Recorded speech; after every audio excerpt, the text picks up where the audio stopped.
Welcome to live stream number 191. Clock is ticking. I'm a little bit early, so if you are watching the recording, I would definitely not blame you for fast forwarding a few minutes here. Just make sure we got some light. Looks pretty good here. Looks like we are live on the YouTube. And Darren is here. Thank you so much for taking the time, Darren. Really appreciate it. Let's also just do a refresh on Facebook. Hopefully we are streaming on both. That is what it looks like. Haha. Love it. 2.5 minutes. It's Wednesday, August 1st. We made it to August. Today's topic is wood carving with sculpting in Fusion 360. This is somewhat a follow-up to the 188 live stream. So I'll talk about that in a minute. Isaac is here.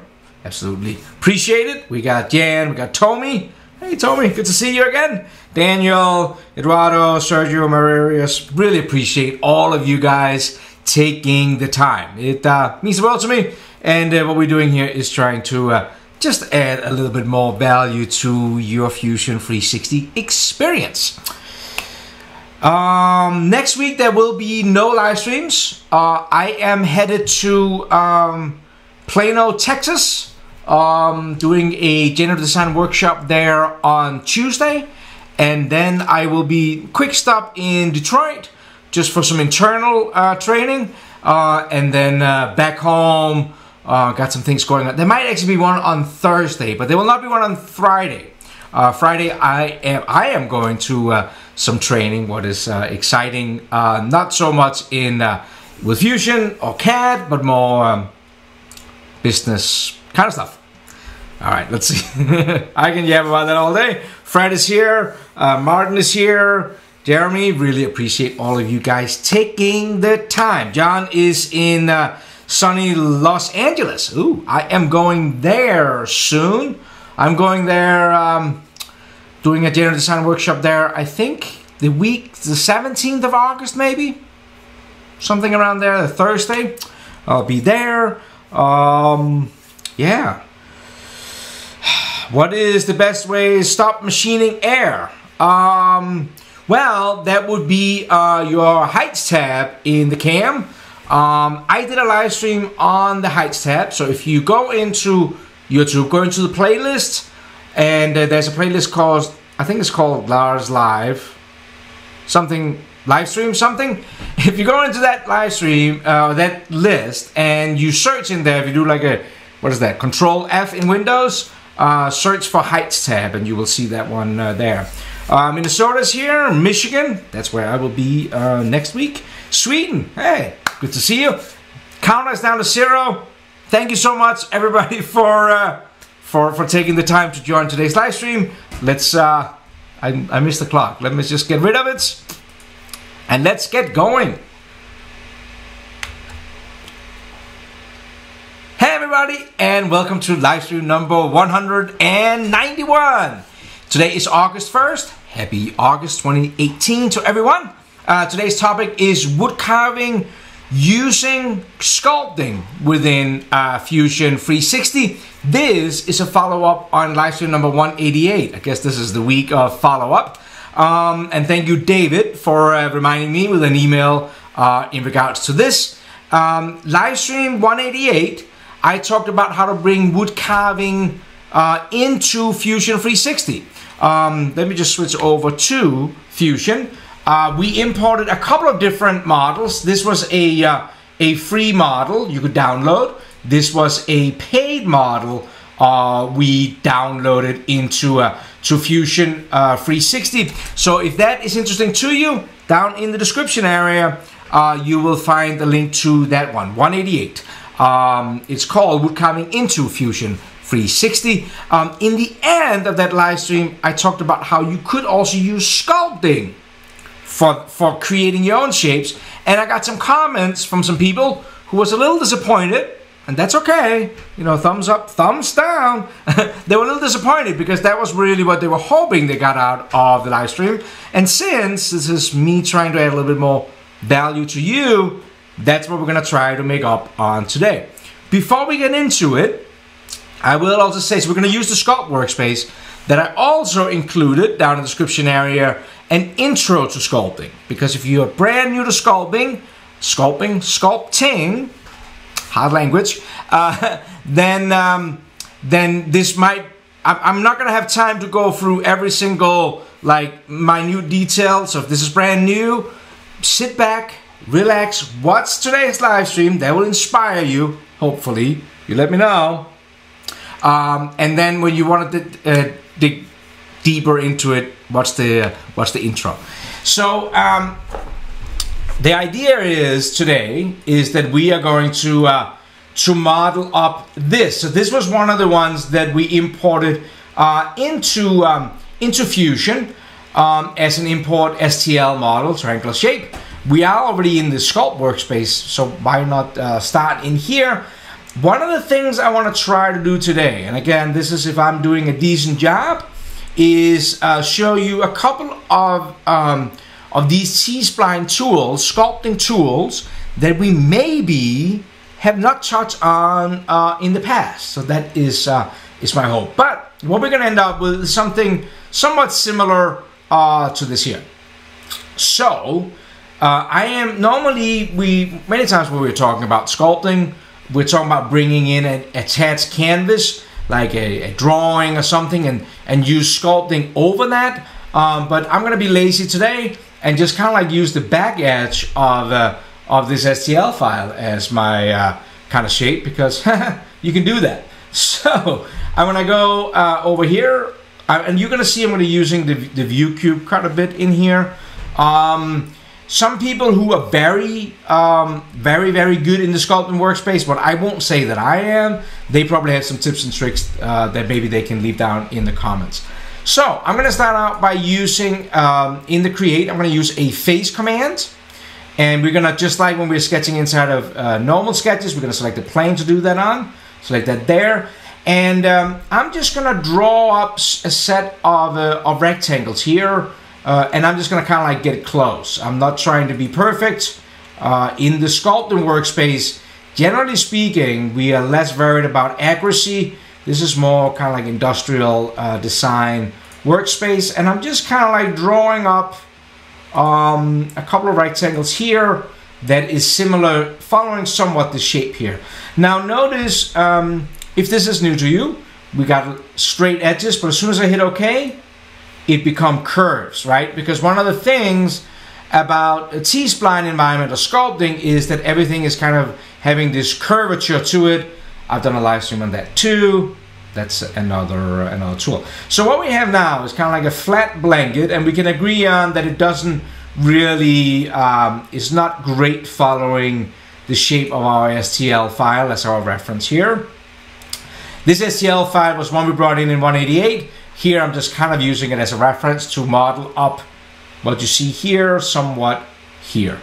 One of the other tools you want to be aware of if you are fairly new to sculpting is there's a Subdivide in here. If I select Subdivide and I can select a face, and you will see that it gets broken into more faces. So this can be a nice way to kind of add more faces out of our shape here. That actually also does change the overall shape. So that was why I was not too concerned about fitting this before in, let me do an undo. In this shape here, let me go top view. In this shape here, I wasn't too concerned about trying to fit it, because notice what happens when we subdivide. We're kind of changing the whole shape. And that's one of the things to be aware of. Now when I have this broken up and I now have a line through the center, symmetry is one of your best friends. So I'm going to click on mirror or symmetry up here, and you select two faces, one on each side, and then you get a green line, and that shows you now you have symmetry. What means that when I right click and use edit form, and you will see I'll be using these selections here, that now when I select one of these points, that it repeats on the opposite side where I am here. So very quickly I can kind of start shaping this. And by the way, I should probably also say that my two preferred tools when I am using this edit form is either the square that will kind of like let you move the shape kind of like completely loose, or the arrow that will kind of pull it in whatever direction. So now this looks pretty good. Down here in the bottom, I'm going to grab that point down there and drag that out. And I'm just going to use these points here a little bit. Looks pretty good. Hit OK to that. And I think that our blanket here looks pretty well shaped with the top of the STL file. So now we can do one of the magic things. We can right click again, go into this edit form. And instead of selecting filters, we could select faces. And if I click here, you will see that I select one of the faces. You can hold down Control, you can multi-select, or you can double click and you will actually select all the faces. So now I've just selected all the faces. What means if I move up, I'm moving that whole face up. I'm gonna do Control Undo.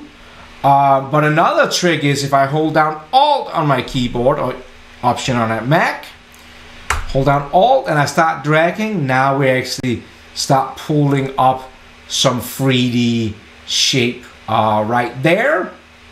Hit OK to that. So now you can kind of see how we kind of gotten our first shape created here. Again, I'm just going to take 1 second just because I know people sometimes are coming in a little late. I don't want anybody to be confused about what we're doing here. Live stream 188, we talked about wood carving into Fusion 360. That's where we brought in that STL you're just looking at. In the end, I started showing how you could use sculpting to create your own kind of shapes. And a couple of people a little bit disappointed I didn't show more. So that's what we're trying to do today. So we're just using sculpting to model up kind of this shape here. I'm going a little fast than I would like to because I like to gear these towards beginners. But be aware, down in the description area, you will find live stream, link to live stream number 188 if you want to watch about bringing it in, but also an intro into sculpting. So if this is the first time you've ever seen T-splines inside of Fusion, sit back right now, watch this, be inspired hopefully, and then watch that the intro to sculpting, and hopefully with all that you get a better idea. So here we got this here. Now before I get too much into to customize this, let me show you another neat trick. And again, gotta appreciate, thank you David for sending me a video on this, so I remembered that I needed to finish this up here. In the modify, you will see that there's a move copy. This should be familiar to you. We use that other places. You can of course also just right click, move copy. I'm going to have body selected, select this, the body we just created. I'm going to click create a copy and drag down, and now we get a copy of that original body. Right, now we got body number 2. So we got 2 different bodies. Hit OK to that. And now when we have this, we could, let's go ahead and hit repeat move copy, select that, maybe we spin around 180 degrees there, and then we kind of have this section, we're working on the smaller section on the bottom right now. Let me hide the first one, go normal 2 here, so we can drag that down, so that's still a little big of course.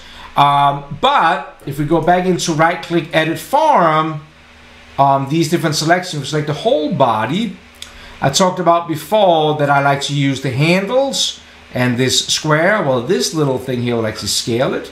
So now we can kind of scale it down about the right size, maybe a little bit smaller. Like that is probably pretty good. Right, that's pretty close. But now we will see that there's some gaps here. So right click edit form, and now we can select some edges, maybe drag these 2 edges, hold down Control to select multiple of them, and Kind of drag that out a little bit. Maybe we grab this edge here and move that out a little bit there.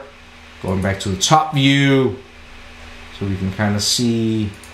So like these two edges. This is kind of like where you just start to somewhat, you know, working with the shape here. I should also say that some people like to use multiple viewports. So if you click down here in the lower corner, you can bring this up, and now you can actually work in some of these different views. So you can zoom in and out. I personally don't prefer that, but I wanted to show you that. Okay, so we got that second body, we got the first body. I'm letting them overlap. You will see later how we're gonna handle all that. For right now, because we are on a time crunch, I'm not gonna worry about the minor one here. Let's work a little bit more with the bigger one here, the bigger form, because if we're looking at the left view here, we can see that this has kind of like a lot more shape to it, where this is more kind of flat. So be aware of right-click edit form, that we could double clicks. If we double click on an edge, we're selecting the entire edge. We could unselect a couple of these and maybe start dragging up a little bit. Let's go back to the left view here. So now you can kind of see how we can drag up. You know, maybe we don't actually want this one.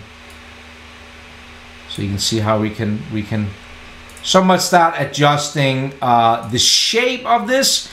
I normally personally end up at some point and just using the points. It becomes a little bit easier to control the shape, I think, with the points.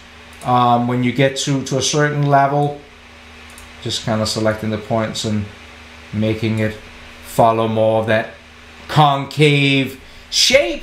So I wanted to show you that, how you can start adjusting it. And this really just comes down to spending more and more time in here. Another thing you will see if we go to the top view is that this looks more like a whale, where this is more sharp. So again, right click edit form, we could select the line segment here, and we could kind of start making that a little more narrow. So this is all about working this in. Another tool that I know I have not showed before is that in the modify you can actually also create creases. So if you select the Crease Tool, you will see that we're actually creating more of a creased edge on here. So we can do that. Now when we're looking from the front, now it definitely has a lot more of that kind of shape. Now it might be a little high. Right click edit form, double click here.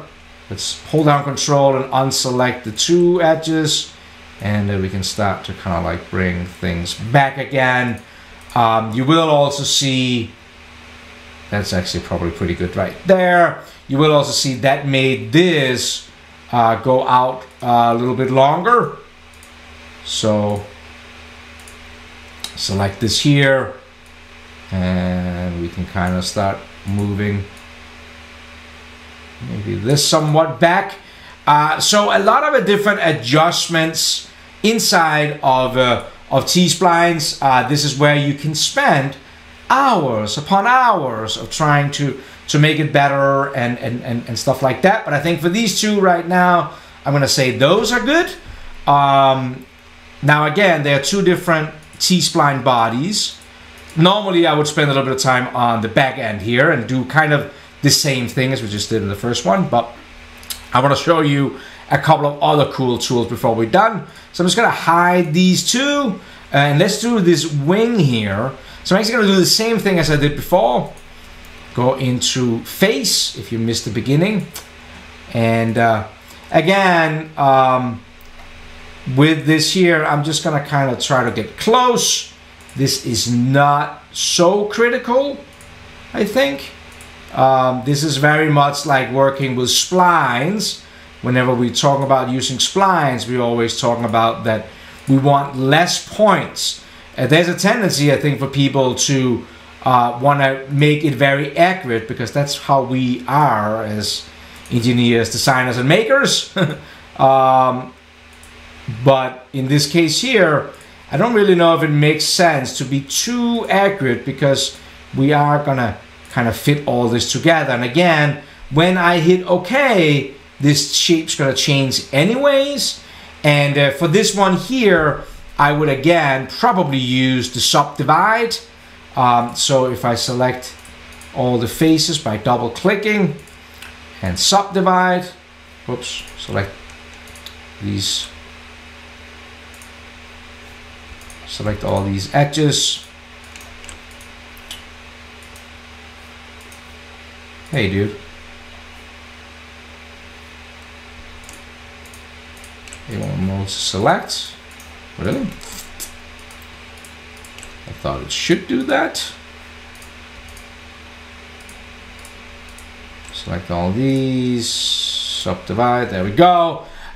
When you're doing this, you can see how we are really messing with the shape anyway, so get that in there, and then we can go edit form, hit you know, whatever we want to use here, maybe the points, and start kind of dragging this out. And this is kind of adjusting things as you're going along here, just getting it as close. And again, you can spend as much time as you want on this. I'm going to be a little maybe a little rough on this, but I think you get the point, I hope, right? So as you're moving things, just like when we're working with splines, other things kind of follow along. So you just gotta make sure you don't have too many points, so you're sitting messing around too much. There you go. We're gonna say that's fine. I'm gonna do exactly what I did before. Right click, edit form. I'm gonna select faces. By the way, notice underneath my cursor it says Alt S, Alt D. So I mean you can switch between these with Alt A for point, Alt S for lines, and Alt D for faces. So as you're getting more and more into this, you know, that's maybe how you choose to do that, was perfectly fine. Hold down Alt or Option on your keyboard on the Mac, and we can kind of drag a shape up here. Another tool I want to show you while we're in here is that I showed you before Symmetry within a model. You can also mirror a whole body. So I can mirror this one over on the other side. And now, just like as we did before with the Symmetry option, if I go in now to kind of change one of these shapes, you will see that it adjusts on the other side. So maybe if I go in here and do a little adjustment like this, and let's drag this up, you can see how on the left side it kind of follows along on those sides. So now we are pretty close, I would say, right? Not too shabby for your first time in at the rodeo here. Again, like I said, you can go in and you can right-click edit form. You can spend as much time as you want inside of these T-splines to kind of trying to make this your own. And that's, of course, what I would always recommend you to do. The last tool I want to show you that I think is valuable, hopefully it is this ring right here that is sitting here. And this is just, I want to show you some tools. This is not necessarily that I'm trying to make the perfect part. Then I would spend a lot more time, like I didn't touch this back end. But I want to show you a pretty neat tool here, and maybe another useful tool when you're working inside of sculpting. So I'm just turning our existing ones off. So we're looking at this tube here. Now look at this tube on this STL file. It is Definitely a tube in the end, but here it flattens out and becomes more fat. And that's where you can think, again, T-splines would be perfect, and I agree. In the Create, there is some finished shapes in here, including a torus or a donut or whatever you want to call this. Now check this out. I'm going to select it. I'm going to select a plane to draw on. Let me just look at it from the end here. It's going to let me sketch a circle, and I'm just going to kind of like make sure it's somewhat close to our the end of the ring. And there we now get a donut. I'm going to hit OK to that.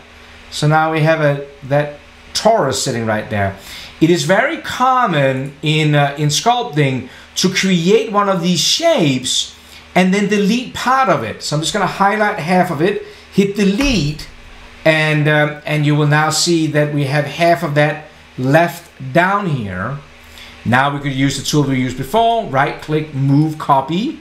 We could select that shape and we could drag that down to be a little bit closer, about there maybe. Now again, we can see that this shape is kind of off. So right click, edit form. I'm going to select add the circle here. And actually let's make symmetry on this. So select two halves. So we get the green ring, what will show us green lines, green rings will show us symmetry. So now right click, edit form. Let's maybe select this edge by double clicking on that, hold down control, double click on this edge. So we're selecting both of these. And now we can kind of start dragging this in here. Double click on this edge, maybe drag that in a little bit. The bottom here, double click on that, bring that. You see how I'm kind of forming this somewhat to be maybe a little bit closer. Something. I don't think I wanted to drag that one before. It made it very oval. Double click that. I think I want to. Sometimes it's best to look from a certain angle so you can kind of see what you're causing. That looks a little bit better. Double click here. Right click, edit form. Drag that up a little. So you can see how I'm kind of working with the shape. But the tool I want to show you that is pretty amazing, I think, is a tool in the modifier called Pull. This will actually pull any vertice on our T-spline towards a mesh. So if I click on that and look here, if I select this vertex, look at how it snaps to the mesh. So if I go in here and I click on these vertices that are now all the way around, it actually snaps those vertices towards the mesh file. So we're literally copying or pulling our T-spline towards that. Now if I hide, I hit OK to that, if I hide the mesh body for a second, you will see that it looks okay, but it's maybe not perfect. And that is because we only have a certain amount of point that can pull in, because again, the T-spline will have constant curvature. But remember, if we highlight all these, we could go in and subdivide it more, what will then give us more intersections, what will give us more points. So if I do this and I now go in here and use the pull again, and you can actually just window everything and it will pull all the points selected to the body. So now if I hide the mesh again, now this shape is maybe a little bit better. Now you might still have to go in and pull in certain regions, but this functions where we're pulling towards the mesh could be handy, I hope, for some people. So we're gonna say this is okay for right now. Let's turn the last ones on here, and then we notice, of course, that this one here is on the opposite side because I made it around the STL file. Oops, no problem. Let's look at it from the end. Let's hide the other ones. And if we right click and use that move command, we can select this. Now, I want to show you another little tip, full of them today. If you turn the origin on, so the origin is right here. Did you know that you can change the pivot point in the move command? Click here, I can actually change that pivot point to there. Just gotta remember to check it off again. And now I can literally rotate it around like that there. Hit OK. And now, when we turn everything back on, we got something that is better. Now again, I'm just gonna wrap this up here, make this into a solid, but I would definitely spend more time on making things a little bit nicer. But if you turn the mesh body back on, it's not too shabby for 29 minutes, plus me yapping a little bit. So now where we have this, for all you wood carving people, hopefully this makes you a little bit more happy to see how you can do this. Now we're gonna turn it into a solid, because that is our our end result. How do we do that? Fairly easy. Check this out. I'm gonna go into utilities, I'm gonna convert it, and I'm gonna make sure I say T-splines to B-rep, that means to solid. Just gonna highlight the whole thing. For selected, you get different options. I'm gonna say to a new body, hit OK. Now when I do that, it does not become a solid, it becomes surfaces or patch in here. And the reason for that is because I left everything open in here, right? It has to be a enclosed environment. What brings us to a tool we used in livestream 188 that you can find the link to down in the description area. Go into the patch environment, and then we can go down to create. Down here we have boundary fill, and if we select the tool, what will be our bodies? So here we have our 5 bodies, and then we can actually use a plane, and this is just the origin in this case, the plane on the origin, to kind of create an invisible plane underneath here. And when we go to select cells, you can pick them individually, or in my case, I'm just going to be lazy. I'm just going to highlight them all because I want them all to become watertight solids. Hit OK, and now we get a solid body. I can uncheck the surface bodies, and we now have a solid watertight body, what we normally want to end up with. And if this case here, I'll probably right click, create appearances, because that's what I like to do. Let's make it gold. So let me just wrap this up by saying these T-spline bodies, these surface bodies, and the mesh body, leave those in here. Don't think you have to clean anything up in here. Just leave it. You got your solid body. This is what you want. If you needed to work more with this, we could have done this earlier, but at this stage, you could go in and right click and say, I want to start capture design history. So now we actually get a design history down here, where you can see we have our mesh and our different stuff down here. So this would be in case we had to now creating some screw holes so we can mount it to the wall or wherever you want to mount this. I hope this was good. You let me know. Thumbs up if this was good. Thumbs down if it wasn't. I want the feedback, the comments area. I read them all. I answer. I really don't answer. I only answer if I don't have anything to say to it. I don't know what to say. But it's normally not a problem for me. That was live stream number 191, wood carving, wood sculpting. I hope this was useful. Just trying to add a little bit more value to your day. That's where we're gonna end it. YouTube, Facebook, I really appreciate it. If you're watching the recording, thank you so much. If you're inside of the YouTube chat, I'm gonna come in there and say hi to everybody. Until tomorrow, where I think we're gonna talk about these new shortcut keys. And I would actually probably have created a shortcut key for that edit form, so I don't have to right click edit form. Maybe I'll show that tomorrow. Have an awesome day, everybody. And until tomorrow, take care.